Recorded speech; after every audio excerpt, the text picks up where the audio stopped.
Salutations! Ever wanted to control a Pomeranian in RPG? If you've answered yes, go buy this game with the title and come back and listen to this when you're done.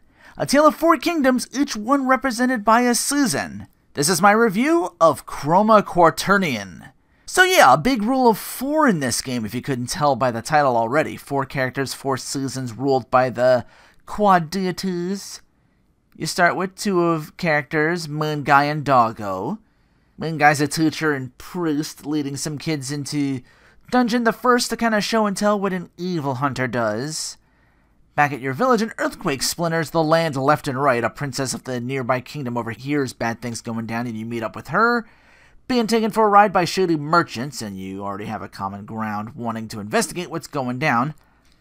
After so many arena fights and secret dungeons where it's all led by the Maid Association for a great deal of these EXE titles I've played, a Maid of the Princess is your 4th. Leading the association is still the same character, but now she's a waitress that's just dressed like she works at a maid cafe. I guess that's one way to keep it adjacent. You battle this evil group called the Singrets, and these 2 kids you mentor, and then they decide to become singers and get a pop star fanbase going with rave sticks to do battle with as you save the 4 kingdoms of Spree, Otum, Wint, and Sama. Already I can see the difference night and day with that last review and this very bubbly, active-looking everything.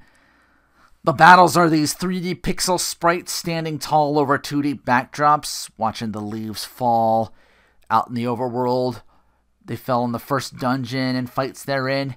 If you recall how Ruinverse played, this game plays very much like that. Fast warps. The new things for this one are the role points, which are basically job classes that you can use. They'll go as high as level 20 at first. Use in-game gold to up it to a max of 100. You have to do that a bunch of times over and over, getting more expensive each time. You'll need to find crystals to act as a catalyst if you want any new ones. Either way, you gotta warp to a maid in a shrine to get this done. But if you max things out, it makes it so your refined rolls stay with you regardless of what role you equip. And it's also an added effect of seeing your characters change how they look with the first role equipped. This Doggo, for example, you can put him in a barrel or a chef hat. In battle, there's these act orbs that you can charge up by skipping your turn, 3 in total. Surprised that's not 4 to keep with the Quaternion title. Each orb reduces damage by 10%. Your enemies can do this as well, so a little tiny bit of extra. But again, it's one of those early EXE create games where you can like get up to like triple-digit levels, so it's... But early on, yeah, keep an eye out and either defense up or use items to break their orbs and weaken them. You can do like skills and stuff like that with it. Weapons and armor with effects, they don't get boosted to gain even more power anymore. They can be converted into rings using recycling jars. Once that happens, you can continue to use old weapons and armor to power them up, making their effects stronger with 3 tiers. This game is real pretty and out there with some of the enemies and bosses you fight. One of the enemy sprites was this gorilla on a surfboard wearing swim trunks, giving me flashbacks to TNC surf designs for the NES. I never did figure out how the surfing worked in that one. Another enemy is like a dachshund, but it's like a unicorn or whatever. It's like one of those stretchy dogs, and it just like the front legs walks forward and it gets all stretchy. Most of the enemies wearing long woolen hats with the ear flaps to cover them in the winter side of things. They get sun hats in the summer. Completing the game will not be too hard. There's 2 dungeons I've done where once you reach the end, you need some item that isn't a treasure that you have to retrace and go get. It's a little bit of back and forth with the backtracking. But again, you can warp super quick like you did in Ruinverse. Actually, there's a lot more warping than you'd think because, like I said, every 20 levels for your rolls, it's like, well, now I gotta go warp back over to the priestess real quick and spend gold to make the level cap increase.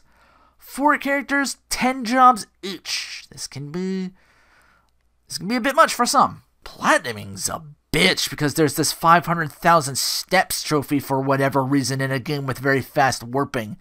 I got the true ending and only clocked in about 100,000. So yeah, I haven't gotten it yet. I don't even know if I'll have it by this recording, but I'm trying to finish the next game real quick. But yeah, I'm just gonna have to hop in my little airship and just do that to get the platinum. That's all I'm missing. But overall, the game itself felt